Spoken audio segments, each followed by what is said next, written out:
시작. 예수께서 또 말씀하 이르시되 나는 세상의 빛이니 나를 따르는 자는 어둠에 다니지 아니하고 생명의 빛을 얻으리라. 아멘. 자, 생명의 빛이신 그리스도. 지난주는 이 빛 안에서 자신을 알으라고 가르쳐줬어요. 그러면 이 빛은 어떤 역할을 하는가, 그리고 이 빛을 우리는 어떻게 만날 수 있을까, 그런 면에서 여러분들이 좀 생명의 빛인 그리스도를 아는 것이 대단히 소중합니다. 자, 우리가 인생을 살아가면서 가장 힘든 게 뭐예요?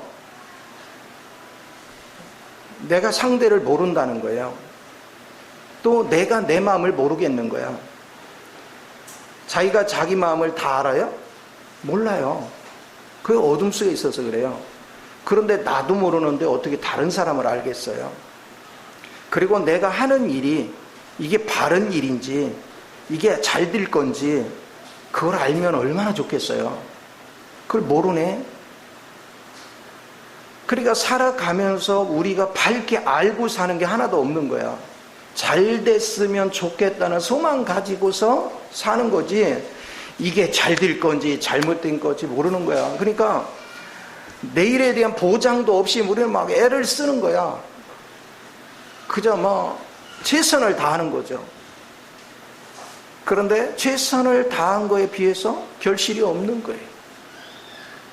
그럼 생각을 해보세요. 내가 이 일을 하는데도 이 일이 잘 될지 안 될지도 모르겠고, 내가 이 일을 왜 하는지도 모르겠고, 그리고 나도 모르겠고, 이 일을 하는 나는 또 왜 하는지도 모르겠고, 나와 일하는 저 사람은 어떤 마음으로 일하는지도 모르겠고, 지금 내 환경에 어떤 처지에 있는지도 모르겠고, 아무것도 모르는 그 가운데서 우리는 그냥 어둠 속에서 더듬어 사는 거예요. 더듬어가며. 그러니 얼마나 답답해요. 밤에 칠흑같이 어두울 때 여러분 더듬어서 찾아서 가려고 봐요. 얼마나 힘든가.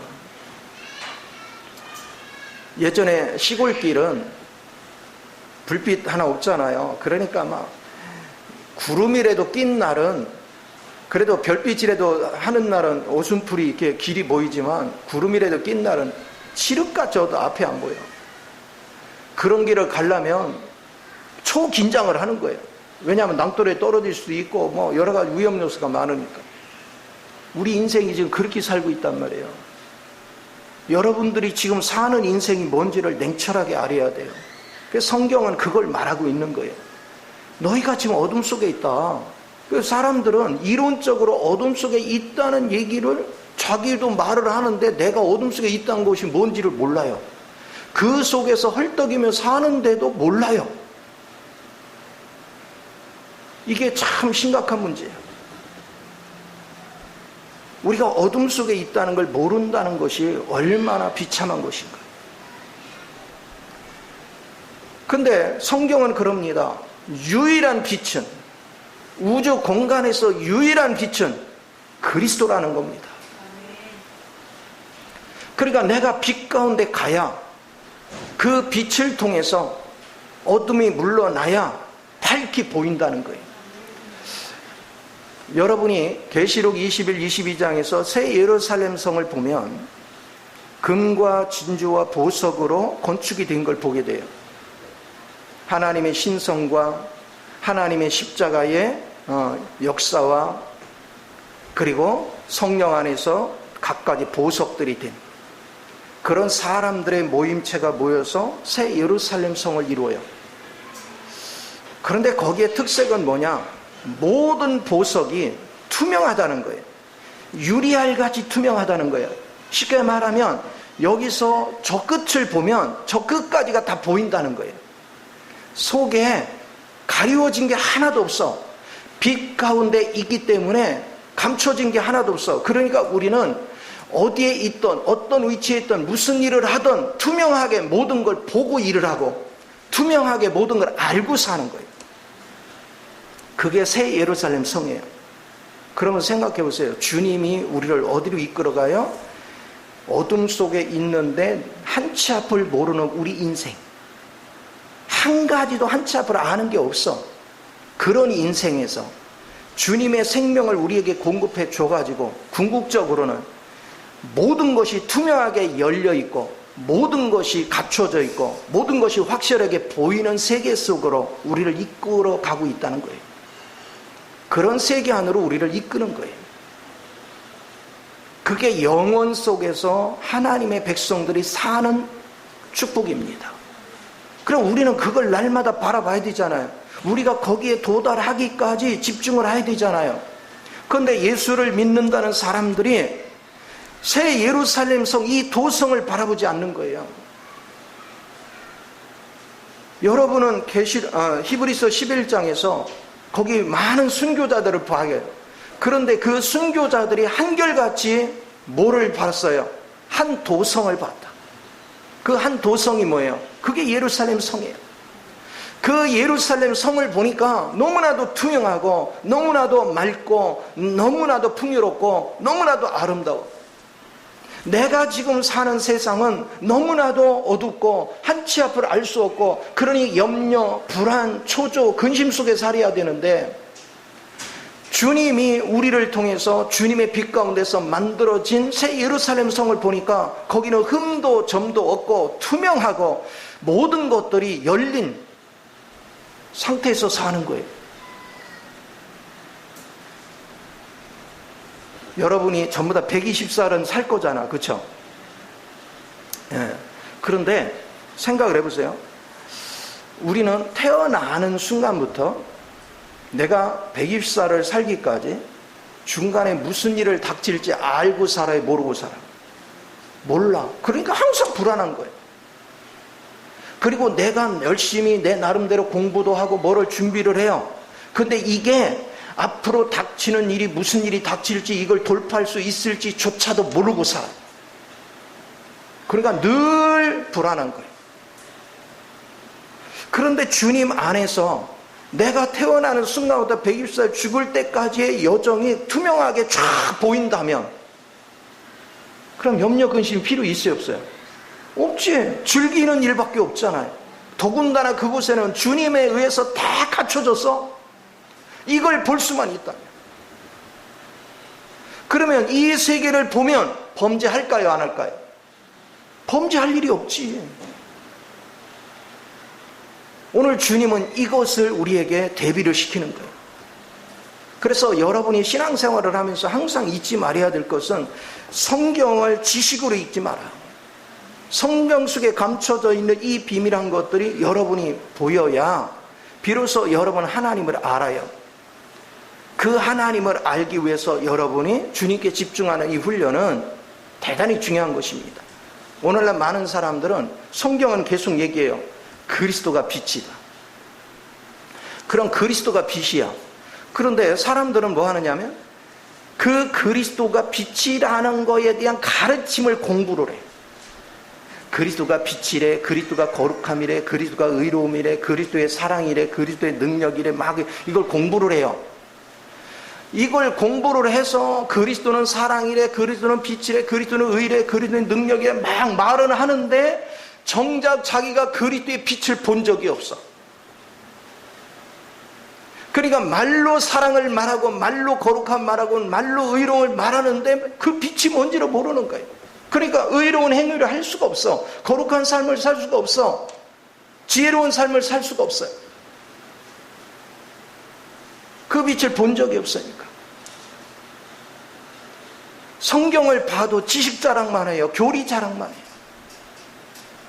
그냥 주님 자신이 빛인데 그러면 주님 자신의 빛을 누리려면 어떻게 해야 돼요? 빛 가운데 들어가야 돼요. 그리고 내가 그 빛을 통해서 여러분 주님의 빛의 특색이 있어요. 그 특색은 뭐냐? 주님의 성분이 아닌 건 다 태워버려요. 살육해버려요. 싹 없어져요. 그래서 여러분이 지금 어둠 속에 있으니까 내가 범죄를 하는데도 범죄한지도 몰라. 사람도 그러잖아요. 남 상처 입혀놓고 아니 난 뒤끝은 없어 그러잖아요. 이미 상처 입었는데 그렇죠? 그러나 주님의 빛 가운데 있으면 우리는 누구한테도 상처 줄 필요가 없고 말도 함부로 할 이유가 없고 우리는 즐기고 사람들을 기쁘게 하는 내용밖에 없어요. 우리 부부가 이렇게 사는데도, 아니 예를 들어서 아내의 삶을 내가 주님 안에서 다 꿰뚫고 있으면 싸울 일이 뭐 있어요. 또 아내도 남편의 일생을 다 꿰뚫고 있으면 싸울 일이 뭐가 있겠어요. 서로 즐기기만 하면 되잖아요. 모르니까 싸우는 거예요. 모르니까. 사탄에 의해서 가려졌단 말이에요. 그래서 우리는 이 성경을 통해서 가이드를 줘서 이 성경 자체가 빛이 아니고 이 말씀 뒤 이면에 있는 빛을 만져야 돼. 그래서 보세요. 우리는 이 빛을 어떻게 접해요? 첫째는 주님 앞에 직접 기도 중에나 주님의 역사 속에서 그 빛을 만지면 그 빛 안에 거할 수 있어요. 두 번째는 그 그리스도가 이 말씀 안에 담겨져 있는 거예요. 그러니까 이 말씀은 의문의 글자에 불과하지만 이 속에 담겨져 있는 그리스도를 만지면 여러분은 빛을 접하게 되는 거예요. 그래서 말씀을 읽는데 교리나 지식을 배우는 데서 그치지 말고 그 속에 담겨져 있는 그리스도를 빛 가운데서 만나기 위해서 집중해야 돼요. 이게 굉장히 중요해요. 저는 이렇게 성경을 펼쳐놓고 읽을 때 어느 말씀이 기도하면서 읽다 보면 마음에 부닥쳐 오면은 그 말씀의 이면 속에서 하나님이 하시고자 하는 그 세계가 만져질 때까지 계속 집중해요. 운동을 하면서도 그 말씀에 필이 꽂혀놨으면 계속 운동하면서 집중을 해요. 그래서 그 말씀이 내게서 확실한 빛으로 딱 접촉이 되는 순간까지 그 묵상을 포기하지 않아요. 계속 마음으로 주님을 부르면서 하나님, 말씀 속에 감춰져 있는 이 빛을 나로 비추어 보게 하소서. 이게 놀라운 거예요. 그래서 시편 119편 130절에도 이 말씀 속에 있는 빛을 내게 비춰달라고 간구하는 거예요. 예수님 앞에서 직접 빛을 보던가 아니면 여러분들이 말씀을 통해서 이 빛을 만나든지 아니면 이 그리스도의 생명으로 짜여진 하나님의 백성들이 그리스도의 영을 따라서 살아갈 때 그의 삶이 그리스도의 열매를 나타내는 착한 행실이 나타나면 이걸 통해서 세상의 사람들은 빛을 보는 거예요. 그러니까 우리 믿는 자들을 통해서 빛을 나타내야 돼요.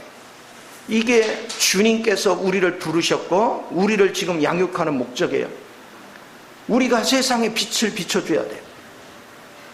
그래서 마태복음 5장 14절에 너희는 세상의 빛이라 분명히 말씀하고 있는 걸 우리가 볼 수 있어요. 그래서 여러분들이 이 빛을 가볍게 여기면 안 된다. 이 빛을 봐야 여러분의 실체를 보게 되고 또 여러분의 실체만 보는 것이 아니라 이 빛 가운데 들어가면 성부, 성자, 성령을 통해서 또 예수 그리스도를 통해서 다 이루셨다는 게 뭔지, 그리고 하나님이 사랑하는 자를 위해서 예비한 모든 것들은 사람의 눈으로도 볼 수 없고 귀로도 들을 수 없고 마음으로도 깨달을 수 없는데 이제 이 빛 가운데 들어가면 그게 밝게 보이는 거예요. 밝게 보이는 거예요. 그게 뭔지, 그 부유함이 뭔지, 그 풍성함이 뭔지, 그러면 여러분은 모든 것이 자유해지는 거예요. 나는 오직 주님이 내 마음속에서 갈망을 주는 대로 순종만 하면 이게 다 내게 실제가 되는구나. 그걸 여러분이 경험하기 시작하면 여러분의 삶이 날마다 그냥 활기가 넘쳐요. 얼굴이 해같이 밝아지는 것입니다. 기쁨으로 충만해집니다. 여러분의 이렇게 예배당에 들어와서 얼굴을 딱 보면 여러분의 얼굴에 표정이 다 나와요. 어둠 속에 어지간히 헤매고 있구나. 그래도 조금이라도 빛은 비친 모양이다. 후레쉬라도 가졌나 보다. 아니 반딧불이라도 있나 보다. 이런 표정이 나오잖아요. 여러분이 눈동자 속에, 눈동자가 뭐라고 했어요? 마음의 창문이라고 했잖아. 여러분 마음 상태가 다 나오잖아요. 오늘 주님의 빛 가운데 사는 사람은 그냥 침체에 빠지거나 억눌리거나 두려워하거나 겉으로 막 억지로 밝은 표정을 짓거나 이런 거 안 해요. 왜? 밝기 다 아는 거니까. 모든 세계가 밝게 열려 있고 모든 환경이 밝게 열려 있으니까 불안할 게 없잖아요. 이게 주님 안에서 사는 거예요. 그래서 여러분이 그런 주님을 좀 만날 수 있는 은혜가 있기를 원하는 것입니다. 그래서 성경을 공부하더라도 지식을 배우기 위한 공부를 하지 말란 말이에요. 말씀 한 구절 한 구절을 읽어도 이 속에 담겨져 있는 그리스도를 만지기 위해서 어떻게 하면 이 그리스도를 만질까? 끊임없이 여러분이 주님을 의탁하여 기도하는 습관이 되어야 돼요. 주님, 이 말씀을 열어 주님을 보게 하소서. 주님의 그 빛 가운데 나도 들어가게 하소서. 그 빛 가운데 실제가 되게 하소서. 객관적으로는 이미 그리스도의 빛 가운데 있어요. 근데 중요한 건 내가 지각이 안 열려서 이게 몰라요. 뭐가 뭔지를. 그러니까 고통 속에 사는 거예요. 여전히 예수를 믿고도 마귀한테 끌려다니는 이유가 이 빛을 보지 못해서 그래요. 그래서 끊임없이 여러분들은 단순한 지식에 머무르지 말고 그 묘미한 거를 봐야 돼요. 이 맛의 달인들 이렇게 방송에 나와서 셰프들 말하는 거 보면 거기에 보면 갖가지 재료가 들어가잖아요. 모든 묻은 재료들을. 그런데 어디서 배워서가 아니라 영감을 얻는 거예요. 맛의 영감. 그러니까 이 사람들은 자연을 이렇게 보고서 식물을 보고 이게 뛰어난 사람들은 딱 보고 저것은 무슨 맛이 날 것이다.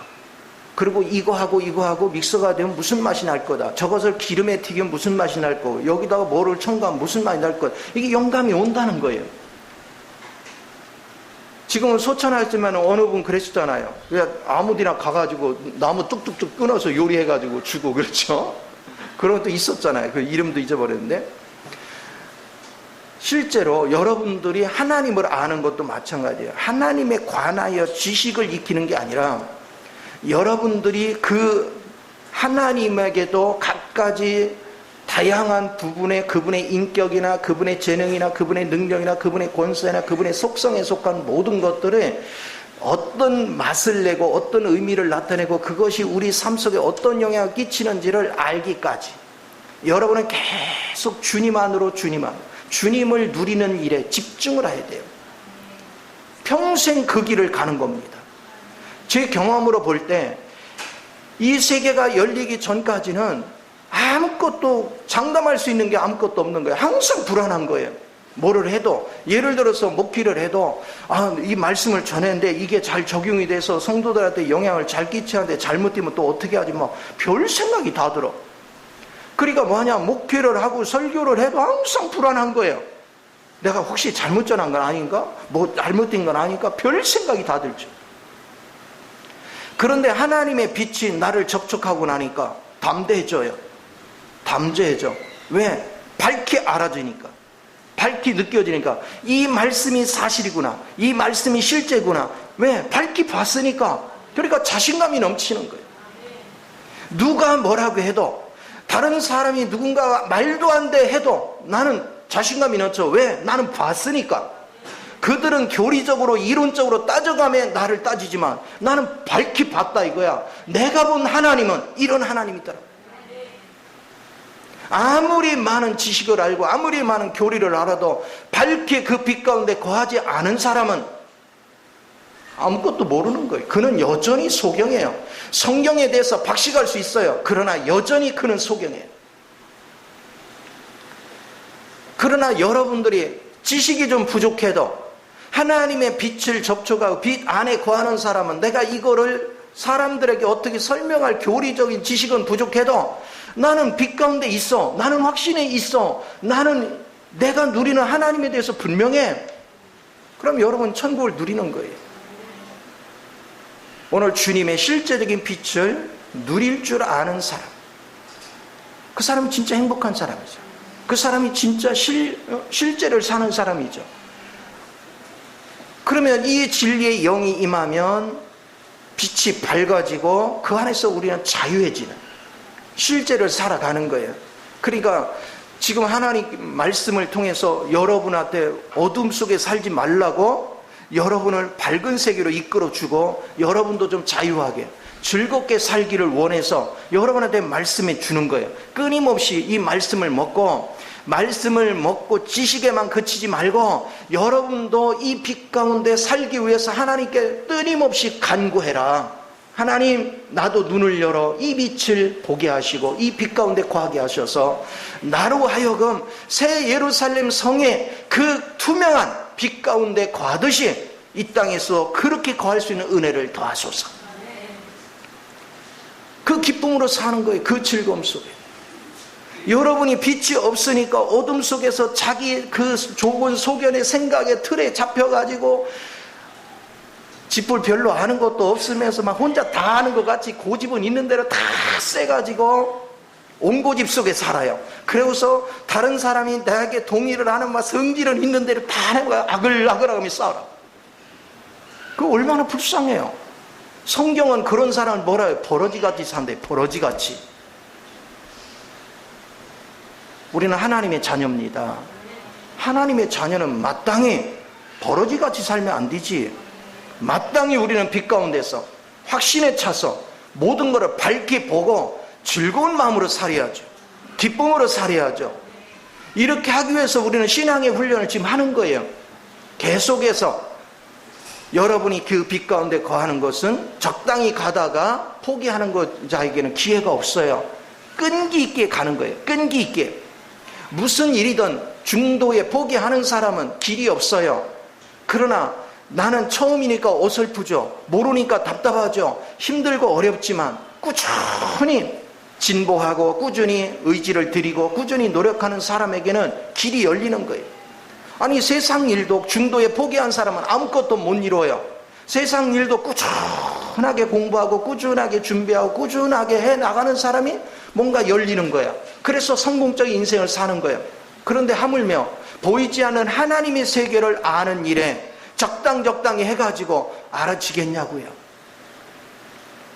전심을 다해서 내가 어둠에서 탈출하지 않고는 내게 소망이 없다. 내 마음을 전심을 다해서 어떻게 하든 빛이 되시는 그 주님을 내가 오늘 만나야 된다. 그 빛 가운데 내가 거해야 된다. 나는 빛 가운데 거닐면서 살아야 되겠다. 그래서 베드로 전서 2장 9절 말씀같이 빛 가운데 들어가서 그 빛 안에서 있는 하나님의 그 풍성한 세계를 실컷 누려가면서 그 속에 있는 내용물들을 마음껏 증거하며 사는 그런 멋진 인생이 우리에게 열려야 되는 걸 믿으시기 바랍니다. 하나님은 그런 인생을 우리에게 주시기를 원해. 그런 즐거움에 취하기를 원해요. 그래서 여러분들이 지난주에도 말했지만 여러분이 이 빛을 접하는 순간 성경의 인물들을 한번 생각해 봐요. 바울이 얼마나 율법적으로 완악했어요. 아니, 오죽하면 예수 믿는 사람 잡아 가두기 위해서 떠날 때 뭐라고 표현해요? 살기가 등등하다 그랬잖아. 눈에 살기가 등등하다. 그런데 그가 다메섹 도상에서 주님의 빛을 만나고 나서 어떻게 됐어요? 꼬꾸라졌죠. 그 살기 등등하던 자가 그냥 꼬꾸라졌어요. 빛 가운데. 그리고 뭐 했어요? 눈이 멀었어요. 눈이 멀었어요. 이제 세상을 보는 눈이 멀어졌어요. 아나니아를 통해서 안수받고 사흘 만에 그가 눈이 새로 떠졌을 때는 하늘문이 열려 하나님의 세계가 보이는 거예요. 그때부터 그의 운명이 바뀌어요. 그때부터 하나님은 광야로 보내고 그를 다양한 방법으로 훈련을 시켜요. 그래서 밝게 하나님의 세계에 대해 눈을 뜨고 나니까 이제는 어떤 시련이 오고 어떤 어려움이 오고 어떤 배고픔이 오고 매만 벌어져도 그는 그 빛의 세계를 증거하는 일에 게으름을 피우지 않아요. 그 빛의 세계를 말하는 일에 그는 혼신을 다합니다. 일생을 거기다 바칩니다. 오늘날 왜 우리가 복음을 전하면서 힘들다 그런지 아세요? 빛을 경험하지 않았기 때문에. 빛 가운데 경험하지 않았기 때문에 육신의 걱정을 하는 거예요. 내가 빛 가운데 거하고 나면 나의 인생을 주님이 책임지는 것에 대해서 흔들림이 없어. 빛 안에는 밝게 보이거든요. 모든 것들이 밝게 보여. 오늘 빛 안에 있는 거, 이게 얼마나 중요해요. 그러면 우리는 때로는 불안해하고 때로는 공포에 쌓이고 때로는 힘들다는 얘기는 뭡니까? 내가 온전한 빛 가운데 거닐지 않는다는 거예요. 내가 온전한 빛 가운데 있지 않다는 거예요. 그러면 애통하며 하나님께 엎드려야죠. 내가 애통함에 엎드려야 돼요. 하나님, 나도 온전한 빛 가운데서 주님이 풍성하게 이루어 놓으신 것을 누리며 살기 원합니다. 그러나 아직은 제가 마음에 초조가 있고 불안이 있는 거 보니 나 아직도 어둠 속에 있음을 봅니다. 내게 빛을 비추사 나로 밝히 주님의 세계 안으로 이끌림을 받을 수 있도록 역사해 달라고 여러분이 정말 간절히 기도할 수 있는 그 은혜가 대단히 중요해요. 이사야를 생각해 보세요. 이사야도 우시야가 갑자기 큰 정치를 잘하고 큰 나라를 이뤘던 왕이 갑자기 죽게 되니까 걱정이 태산이었어. 나라 걱정. 그래서 하나님의 전에 가서 기도하는데 하늘문이 열리면서 하늘의 세계가 확 펼쳐지잖아요. 영화롭다 영화롭다 창화로다 창화로다 거룩하다 거룩하다 하는 천사들의 막 찬양의 소리가 들리고, 그 아름다움과 그 빛 가운데서 있는 그 풍성함을 보다 넋을 잃었어요. 그걸 보고 있다 정신이 버떡 드는데 보니까 큰일 났구나. 자기가 얼마나 큰 죄인인가를 본 거예요. 내가 죄인들 가운데서 부정적인 말을 얼마나 많이 했는지 보이는 거예요. 그러니까 주님 앞에 자기 죄를 자백하게 되죠. 그 순간 주님이 숯불로 그의 입술을 지지면서 거룩하게 해주고 나니까 그때부터 본격적으로 주의 음성이 들려. 주님의 빛을 접하는 순간 그의 인생은 바뀝니다. 그의 삶은 바뀝니다. 베드로를 보세요. 그는 먹고 사는 일에 급급했습니다. 밤이 맞도록 수고하고 애썼지만 아무것도 잡지 못했어요. 물고기 한 마리 잡지 못했어요. 얼마나 낙심이 됐겠어요. 이거를 잡지 못하면 오늘 생활을 어떻게 할까? 아마 그 마음속에 어둠이 가득 찼을 거예요. 그리고 두려움이 가득 찼을 거예요. 그리고 가족들 걱정을 하고 있을 거예요. 그리고 아침을 맞이했는데 주님이 오셨어요. 그리고 배를 빌려서 주님의 말씀을 증거하는데 많은 사람들이 몰려들어요. 그 말씀을 듣는 중에 그는 많은 충격을 받아요. 그런데 결정적인 빛이 임한 게 어느 시점이냐? 대낮에 깊은 물에다 그물을 내리라는 거예요. 갈릴리의 호수는 굉장히 맑아요. 그래서 그물이 다 보여요. 물고기는 보는 순간 다 도망가요. 그런데 대낮에 그물을 내렸더니 그물 안으로 물고기들이 도망가는 게 아니라 들어와요. 잡은 게 아니라 잡혀줘요. 이런 기적은 세상에서 존재할 수 없어요. 그 순간 베드로는 빛을 본 거예요. 그 순간 그는 고기가 보인 것이 아니에요. 고기 때문에 환호한 것이 아니에요. 이분이 누군지를 내가 그동안 몰라봤구나. 그래서 무릎 딱 꿇고 주여 나를 떠나서 나는 죄인입니다. 당신을 몰라본 내가 죄인입니다. 그때부터 그의 인생은 바뀌는 거예요. 그의 인생은 이제 물고기를 낚는 어부가 아니라 사람을 낚는 어부로 변화되기 시작하는 거예요. 3년 반 동의 훈련의 과정을 통해서 그는 하나님 앞에 아주 신실한 일꾼으로 쓰임을 받습니다. 오늘 주님 안에서 여러분들이 이 빛을 보면 여러분 인생의 가는 길이 확 바뀌어버립니다. 새로워집니다. 욥을 보세요. 욥이 자기 의가 강해가지고 얼마나 과실합니까? 자기는 잘못한 게 없는데 새 친구가 와서 아니 잘못한 게 없는데 왜 재앙이 왔겠느냐, 하나님이 왜 이렇게 너를 심판하겠느냐 따지고 하니까 자식 다 죽은 걸로 인해서 억울하지도 않았어. 하나님이 자식도 주시는 거지만 데려가는 것도 하나님이니까 믿음 아주 좋았어요. 물질도 더군다나 뭐 자식을 잃어도 끝도 없는데 물질 아무것도 아니었어요. 자기가 몸에 악창이 났어도 그거 가지고 두려워하지 않았어요. 그런데 네가 잘못했으니까 이 문제가 왔지 하는 데는 못 견뎠어. 왜냐하면 자기는 스스로 엄청난 의인이라고 생각했어. 하나님도 인정했어. 그래서 아무도 내 마음을 몰라주니까, 나는 의롭게 살았는데 내 마음을 몰라주니까 하나님은 아신다. 하나님 빨리 변론해달라고 그렇게 해도 하나님 반응이 없어. 그러니까 뭐예요? 왜 나를 낳아가지고 미역국 먹으면서 아들 낳았다고 즐겨하셨냐 이거야. 그렇죠? 자기 태어난 생일을 저주를 해요. 우리 하나님은 다 아시면서 이거를 말해줄 수 있는데 말 안 해주신다고, 앞으로 가도 안 계시고 뒤로 가도 안 계시고 좌우를 봐도 안 계시고 그렇게 원망불평을 해요. 그러나 하나님은 침묵하고 있죠. 그가 충분히 말해도 답이, 그 변론이 끝나지 않을 때, 더 이상 이제 그는 침묵할 때, 그때 주님이 빛 가운데 나타나십니다. 주님이 나타나서 말씀이 증거되는 그 순간, 그는 뭐라고 얘기합니까? 지금까지 그렇게 의로웠던 욥이 무지몽매한 자가, 쉽게 말하면 짐승 같은 자가 하나님의 이치를 가리웠나이다. 그러니까 하나님 뭐 했어요? 왜 그래? 아까까지 말 잘하던구만. 내가 지금부터 질문할 테니까 말해봐. 막 질문했죠. 그랬더니 뭐라고 했습니까? 이제야 귀로만 듣던 하나님을 눈으로 보나이다. 여러분이 귀로만 들어서 되는 것이 아니라 눈으로 밝게 봐야 돼요. 주님이 이루신 것이 뭔가. 우리는 예수 그리스도에 대해서 막 그분에 의해서 구원을 받았네, 그분의 구속 안에 있네, 그분이 어떠네, 막 수없이 설명을 들었지만 안 믿잖아요. 생활 속에 가서는 여러분 멋대로 살잖아요.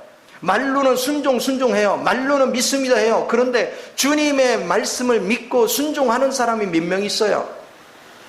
그건 내 생각대로, 내 방법대로, 내가 결정하는 대로 살지요. 그런데도 주님의 그 빛을 만나기 위해서, 그 주님의 빛의 실제를 갖기 위해서 하나님께 매달려 눈물로 호소하고 애통한 마음으로 기도하지 않는단 말이에요. 주님은 간절히 찾고 찾는 자를 만나 주시겠다고 약속하셨어.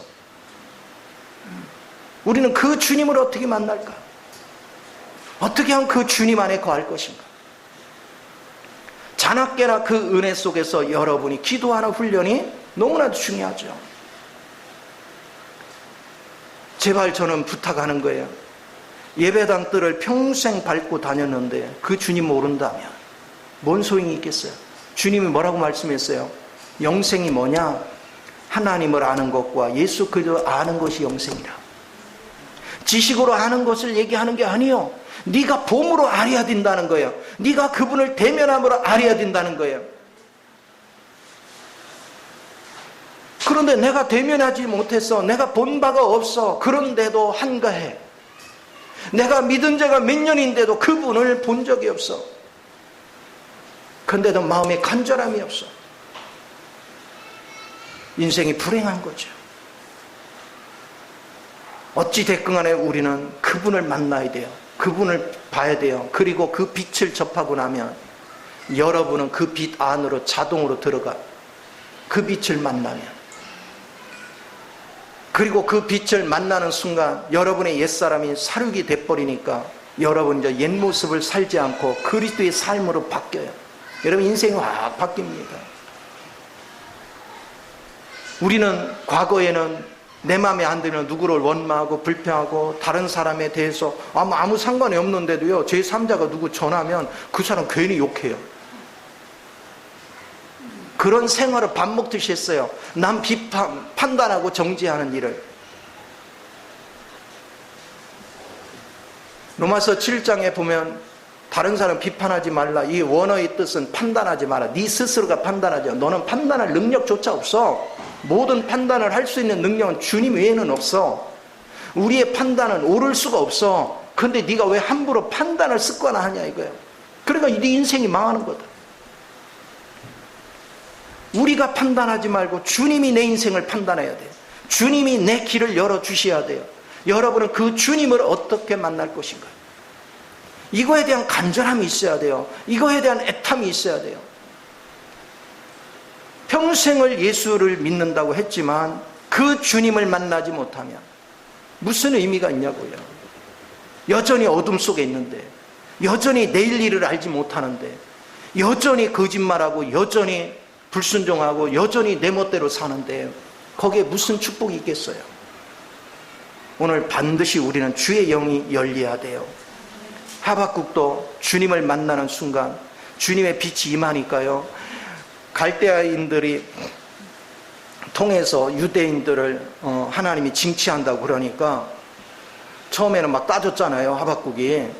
아니 그래도 유대인들이 똑바로 살지 못해도 그래도 이방인보다는 깨끗한데 어떻게 더러운 이방인을 통해서 하나님 백성을 징치할 수 있습니까? 따지잖아요. 그러나 하나님은 그들을 징칙해서 그들은 죄를 더 많이 쌓아서 망하게 하고, 그리고 내 백성은 징치를 당함으로 깨닫고 정결케 하기 위한 하나님의 뜻을 알아요. 그렇다면 하나님이 속히 부흥케 하소서. 그 얘기는 속히 진행하라 이거야.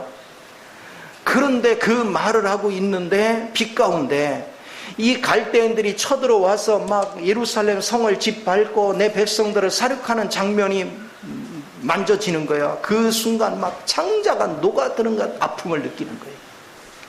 힘이 쫙 빠지면서 무력해지면서 그 고통을 느끼는 거예요. 주님의 빛을 만나면 여러분이 지금까지 살던 사고방식하고는 완전히 다른 세계가 열려요. 완전히 다른 것이 보여. 다니엘도 하나님의 빛이 임하니까 순식간에 어떻게 했습니까? 말을 할 수가 없게 되고 힘이 쭉 빠지면서 엎드려져 버렸죠. 계시록에서 사도 요한도 만모섬에서 하나님의 빛이 임하니까 어떻게 했습니까? 죽은 자같이 엎어져 버리잖아. 오늘 진리의 눈을 뜨는 것이 뭔가? 여러분이 빛 가운데 있는 사람은 꼬꾸라지게 돼 있어요. 왜 아직도 여러분이 이론이 많아요? 왜 의견이 많아요? 왜 이유가 많아요? 왜 변명거리가 많아요? 빛을 몰라서 그래요. 빛을 본 적이 없어요. 아무리 아는 척하고 이론해봤자 빛을 본 적이 없는 사람은 자기 이론을 말하는 거예요. 자기 이론을 가지고서는 한 사람도 변화시킬 수가 없어요. 그리고 내 인생도 바뀌지 않아요. 그러나 빛을 본 사람은 말이 없어요. 누구도 판단하지 않아요. 왜? 역사를 주관하신 분이 주님인 걸 알아요. 내 인생을 주관하는 분도 주님인 걸 알아요. 내 환경을 주관하는 분도 주님인 걸 알아요. 그래서 원망불평이 없어요. 미움이 없어요. 그러니까 요한 1서에서 그걸 말하잖아. 네가 빛 가운데 거하면, 이게 교통이거든요. 빛 가운데 있는 자가 하나님과 교통하는 자예요. 그러면 제일 먼저 뭐예요? 내 속에 감춰진 죄가 보인다고 그랬죠? 죄가 보여요. 그리고 죄들이 보여요. 죄는 여러분 속에는 죄의 본성이고, 죄들은 여러분이 그 본성으로 저지른 행위들이야. 이게 보여요. 그리고 내가 주님보다 세상을 사랑한 게 더 많구나 하는 게 보여. 그래서 세상 것이나 세상에 속한 것들을 너무 많이 사랑하고 있었구나. 그래서 여러분이 방향을 주께로 돌리는 거예요. 나는 주님을 위한다고 생각하고 주님을 위해서 주님만을 사랑한다고 살았는데 빛 가운데서 보니까 나는 여전히 세상 걸 사랑하고 있구나. 나는 여전히 세상 걸 추구하고 있구나. 그게 만져져요. 그리고 내 마음속에 나는 누구는 마음에 들고 누구는 싫고 스스로가 판단을 하고 사람들을 미워하고 있는 자신을 보는 거예요. 빛 가운데 있는 사람. 그래서 그걸 버리죠. 또 이게 사탄에서 온 건지 하나님께서 온 건지 영분별이 되기 시작해요. 영분별이. 그리고 빛 가운데 있으면 정확하게 죄가 뭔지, 정확하게 사탄이 하는 일이 뭔지, 육체가 뭔지 그게 보여. 그러니까 그게 아니까 버리죠. 오직 하늘의 소망을 두고 오직 주님을 향해서 마음을 열고 주님으로부터 비춰지는 빛을 통해서 그분으로부터 공급지는 은혜를 통해서 그는 날마다 살아가는 거예요. 이렇게 될 때 악한 것이 만지지도 못하는 그런 특별한 하나님의 사람으로 변화되는 걸 믿으시 바랍니다. 이게 하나님께서 우리를 축복의 길로 인도하는 거예요. 어떻게 하면 빛된 삶을 살까? 하나님이 여러분을 구원하는 건 시시한 존재로 구원한 게 아니에요. 무능한 존재로 구원한 게 아니에요. 여러분을 대단히 유능한 자로 바꾸려고 하는 거예요. 이렇게 빛 가운데서 밝힌 모든 걸 알고 살니까 들어가도 복을 받고 나가도 복을 받는 거예요. 왜냐하면 나는 다 보이니까. 주님의 빛 안에서 보이거든요. 내가 보는 게 아니야. 이제는 내게 사는 것이 그리스도이기 때문에 그리스도는 다 보고 있거든요. 모든 능력을 가지고 있거든요. 그분이 나를 통해 표현돼 나오니 들어가도 복을 받고 나가도 복을 받고 손 대는 일마다 다 잘 되는 거예요. 주님이 진행했고 주님이 역사하니까. 또 귀신이 두려울 것도 없어요. 귀신이 한 길로 왔다 7길로 도망가. 나를 보는 순간 귀신이 36개 출행체로 도망가. 그러면 여러분 가정에 귀신이 어떻게 붙어 있겠어요? 다 빠져나가지. 그러면서 주님은 자연스럽게 천하 만민 중에 네가 머리 딜지언정 꼬리 디지 않는다. 너는 최고의 사람이 된다. 이게 주님께서 우리에게 약속하신 거예요. 그래서 주님은 다 내게로 오라. 너의 목마름이나 배고픔이 다 해소되리라. 너의 어둠이 물러가리라. 네가 내 빛 가운데 들어오면 이미 내가 예비한 모든 걸 너는 그냥 누리기만 하면 된다. 그리고 그 누림 속에서 나는 도저히 할 수 없는 걸 주님이 예비한 걸 누림으로 내가 변화된 삶을 세상에 자랑하고 증거하고 그게 하나님을 찬양하는 거다. 하나님 앞에 감격해 할 수 있는 그런 은혜의 삶을 살아라. 이게 하나님께서 우리에게 이끌어주는 삶이에요. 여러분은 지금 어떤 인생을 살고 있는가를 밝히 봐요. 왜 말들이 많아요? 왜 원망 불평이 많아요? 왜 낙심과 좌절이 있어요? 빛이 없어서 그래요. 그러면 내가 믿은 지 몇 년이 됐는데도 아직 빛 가운데 거하지 못하고 아직 빛의 실제를 알지 못하고 지금까지 살아왔다면 허송세월 보낸 거잖아요. 그 주님 만나고자 주님을 찾아왔는데 지금까지 몇십 년을 믿어도 그 주님을 만난 적이 없다. 얼마나 부끄러운 인생이에요. 확실하게 그 주님을 만날 수 있는. 저는 목회를 하면서 내가 이 주님을 접하고 나니까 적당한 목회는 나하고 관심이 없어요. 여러분들이 수천 명, 수만 명, 수십만 명이 여기 모여도 이 빛을 보지 못하면 다 아무것도 아니에요. 그러나 소수의 인원이 모여도 그 사람들이 다 주님의 빛 가운데 거하면 그곳이 천국이고 그곳에는 무궁무진한 능력을 나타낼 수 있어요. 아니 우리가 그런 교회를 한번 만들어 보자 이거예요. 우리가 그런 사람들이 돼 보자는 거예요. 그런 실제를 한번 살아보자는 거예요. 제가 1년 12달 외치는 게 그 얘기잖아요. 근데 이렇게 보고 있으면 그 천국 누릴까 봐 겁먹어. 그 빛 가운데 들어갈 뻔하고 겁먹어. 왜? 빛 가운데 들어갔다 잘못 걸리면 하나님께 평생 잡혀서 내 멋대로 못 살고 하나님이 시킨 대로 살아야 될 것 같은 막 두려움과 공포. 근데 여러분 빛을 만나면 주님께 잡혀 사는 것 같은 영광이 없어요. 주님께 잡혀 사는 것 같이 진짜 행복이고 진짜 축복이고 진짜 즐거움이에요. 이거 같은 행복이 어디 있어요? 그래서 자원해서 섬겨요. 자원해서 사랑해요. 자원해서. 억지로 하는 일은 힘들어요. 그런데 자원해서 하는 건 힘이 안 들어요. 행복해서 하는 일은 힘이 안 들어요.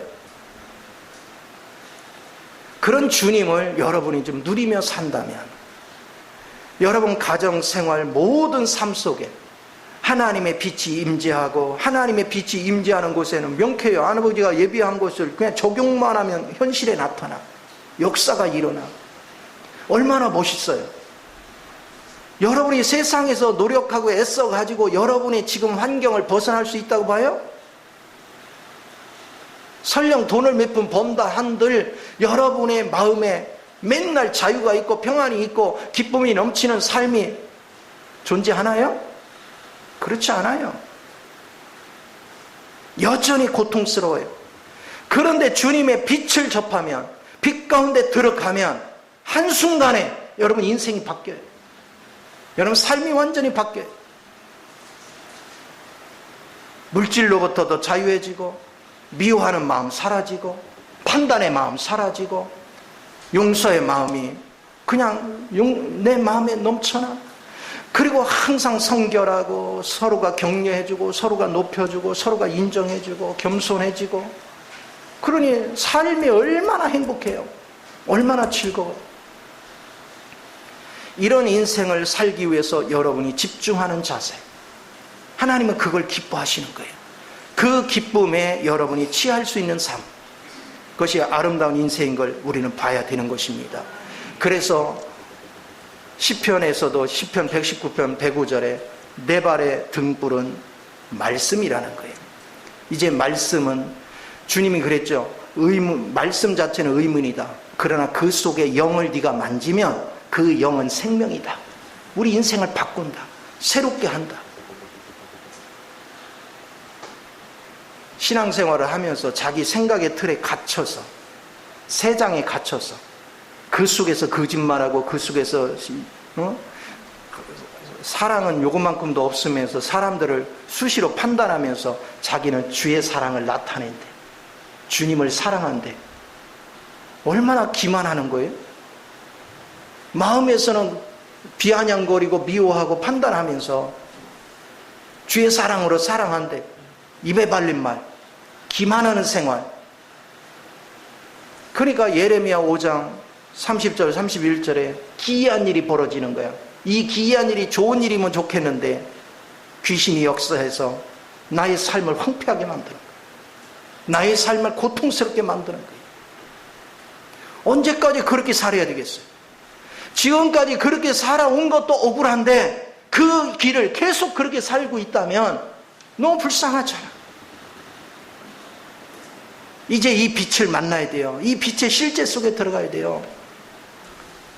그래서 요한 1서에서 이걸 그렇게 강조하는 거예요. 빛 가운데 들어가서 그분을 본 바요, 만진 바요, 들은 바요. 이 얼마나 멋있어요. 이론적으로 본 바요, 만진 바요, 들은 바요 아무 소용없어요. 빛이 있어야 돼요. 빛이. 내가 이론적으로 이 교리적으로 깨달은 건 빛이 아니에요. 여러분의 빛의 실제를 두면 깨닫는 순간, 어떤 사람 부분적으로 깨달으면 그 부분적인 부분은 딱 돌아서요. 예전에 하던 짓 안 해요. 근데 여러분이 빛 안으로 완전히 들어가서 하면은 여러분은 그냥 순식간 여러분 전체가 바뀌어버려요. 그러나 처음부터 그렇게 한 사람 극히 드물고, 부분적으로 주님을 접촉하면서 여러분은 더 빛 안으로 들어가는 걸 믿으시기 바랍니다. 그래서 그 안에서 살면 살수록 나는 날마다 즐거운 거예요. 날마다 행복한 거예요.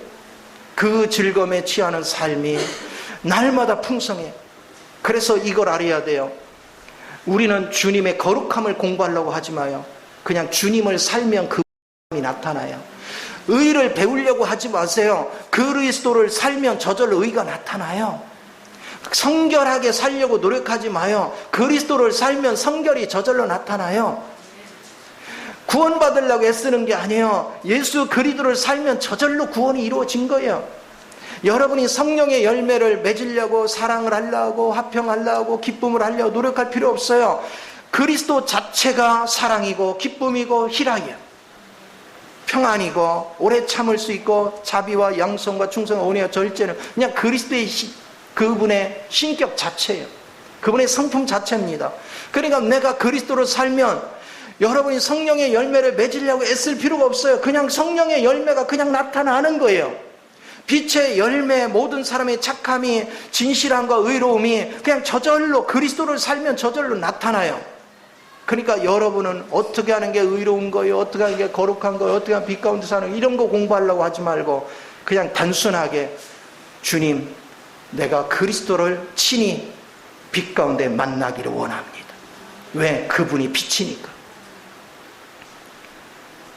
그분을 친히 여러분이 빛 가운데 만나면 나머지는 의로움에 몰랐는데 그분이 저절로 나타나서 살다 보니까 이게 의로운 거래. 살다 보니까, 그러니까 공부해서 의롭게 살려고 노력한 게 아니라 주님을 따라 살다 보니까 이미 의로워하는 거야. 주님을 따라 살다 보니까 이미 거룩해. 주님을 따라 살다 보니까 이미 내가 성결해. 얼마나 멋있어요. 여러분의 생각 속에 갇혀 살지 마요. 지식에 묶여 살지 마요. 여러분은 단순하게 그리스도를 만나는 데 최선을 다해야 돼요. 그리스도가 실제입니다. 그래서 그 실제를 성경은 진리라고 표현했어요. 진리를 알지니 진리가 너희를 자유케 하리라. 오늘 그 빛 가운데 사는 사람은 자유한 줄 믿으시 바랍니다. 이 복을 다 누리셔서 가정생활 범사 위에 하나님의 축복이 넘치는 저와 여러분 되기를 예수 이름으로 축원을 드립니다. 기도하겠습니다.